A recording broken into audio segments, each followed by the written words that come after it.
I've had times in my life where I've thought too much about regrets and stuff in my life, right? Yeah. And we've talked about that some in the past, like looking in the past too much, right? Or Right. attaching myself to the past. Has there been anything along your journey that you've kind of regretted? And then how do you deal with regret? I mean, individual choices and mistakes, yeah, but ultimately you learn from those. So, like, no. Because, like, even the regrets, the bad things or the stupid things, you learn not to do bad things or stupid things. You know, all those things are beneficial in some way if you can get through them. You know, if you, like, did something that resulted in someone's death or something horrible like that, yeah, it'd be a terrible regret.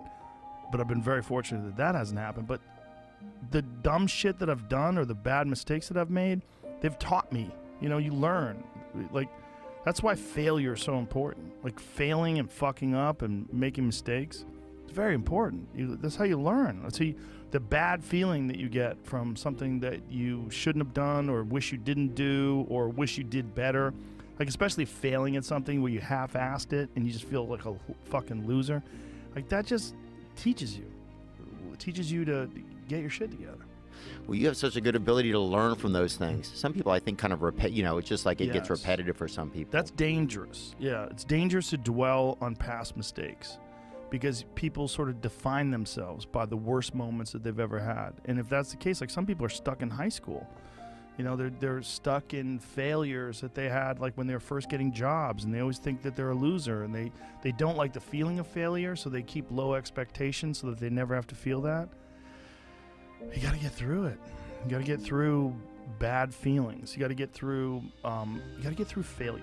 It's very important. And you get through it by just picking yourself back up and moving forward and going. But it's hard for a lot of people because that sting, they never get over it, the feeling of failure. And they don't have a good support system, like good friends. Like, having a good community of friends is very, very important, because you could feel like down, like if a girl broke up with you, and you feel like you're the worst. You're a fucking loser. Like, you're a piece of shit. But then you go out with your friends and you have a few laughs, and next thing you know, you're laughing and you're like, I'm all right. We'll be all right. And then maybe you meet a new lady. Yeah. Yeah. And she, like, picks you up and you're like, oh, we're going to be okay. And then you learn from the last mistakes. Yeah. That's life. It just, those feelings of failure are so hard. They're so hard to get over, and they overwhelm people, and some people can't get past them. And then every time some new thing comes up, when you have to rise to the occasion, you have to perform, you think about that time you failed, and it fucks your head up, man. You think, I'm a fucking loser, I can't do this, I'm going to fail, I'm going to fuck up, you know? Like bombing. Like, how many times have you had a bad set, and you're like, God damn it, I suck at comedy, I can't do this. I can't do this. I suck at comedy. That's just it, I just suck. And then you define yourself that way, and you got to get over it. Yeah, I do notice, thankfully, you never have too bad in a row either, which is kind of interesting. Well, you learn from that one, and you're like coming out guns blazing for the next show. Yeah. Yeah, maybe it activates some senses in you. Did you feel like you learned that from somebody, or did you always just have that kind of intuition when it comes to that kind of stuff?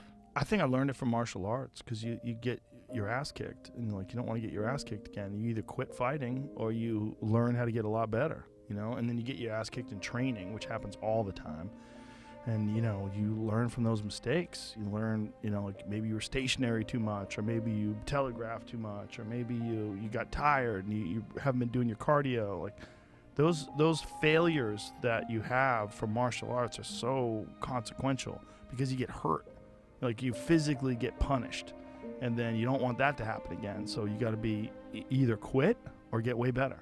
Just trying to keep going in their lives, you know? Yeah, with everybody, and my listeners, your listeners, anybody who's listening to any people, just totally. People out there. Yeah. That's why there's so many self-help books. That's why there's so many motivational documentaries and motivational Instagram pages, is because people need stuff like that. They need something. And generally, the best version of it is coming from someone who's experienced fuck-ups and got through it.